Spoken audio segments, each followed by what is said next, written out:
अगली जो टाइप हम पढ़ने जा रहे हैं बायसिंग की सेकंड टाइप, उसे हम कहते हैं रिवर्स बायस।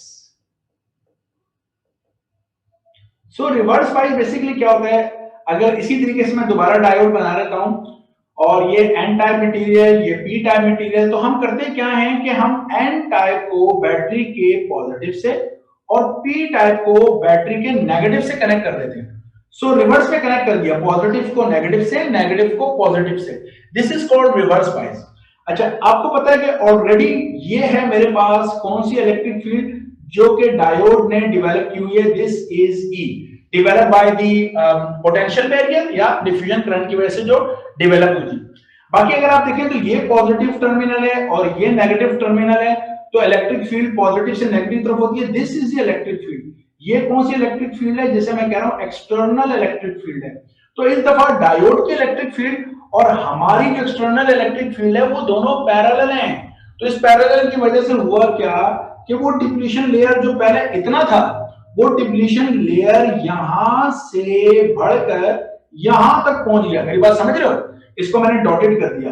तो डिप्लीशन लेयर मजीद क्या हो गया, वाइडेंट हो गया, मजीद फैल गया। क्यों फैल गया?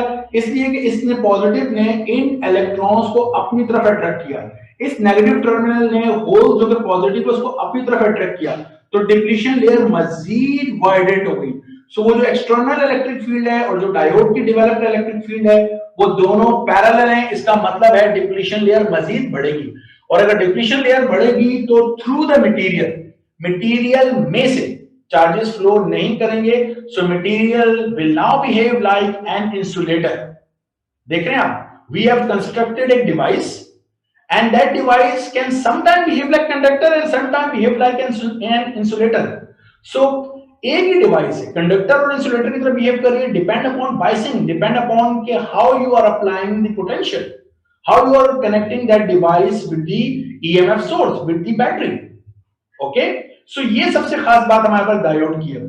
तो सिंबॉलिकली अगर मैं रिप्रेजेंट करूं तो this is the symbol for the diode. तो हमने पॉजिटिव को बैटरी के नेगेटिव से, नेगेटिव को बैटरी के पॉजिटिव से कनेक्ट कर दिया।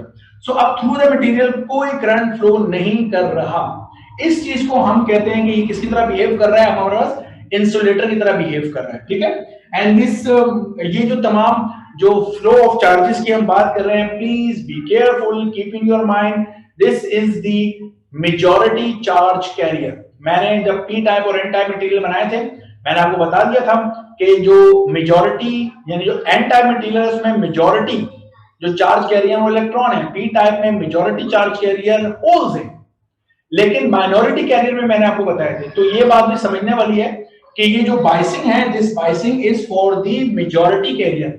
माइनॉरिटी कैरियर के लिए रिवर्स इफेक्ट होता है। ओके, वो थोड़ा बहुत करंट हमें मिलता है प्रैक्टिकली, लेकिन that is because of the minority carrier. Okay, यहां पे इसका कर्व भी डिस्कस किया जा सकता है, बट लीव दैट कर्व। ये सारी बात थी जो कि रिवर्स बायस के अंदर थी। ठीक है, कि आपने पॉजिटिव को एन टाइप मटेरियल को बैटरी के पॉजिटिव से, पी टाइप को बैटरी के नेगेटिव से कनेक्ट करना है, and it behave like insulator through the material. There will be no current that will flow through the diode and diode will become an insulator. Okay, और हमारे पास एक ही device है जो कभी कंडक्टर और कभी इंसुलेटर के तौर पे हम लोग यूज कर सकते हैं।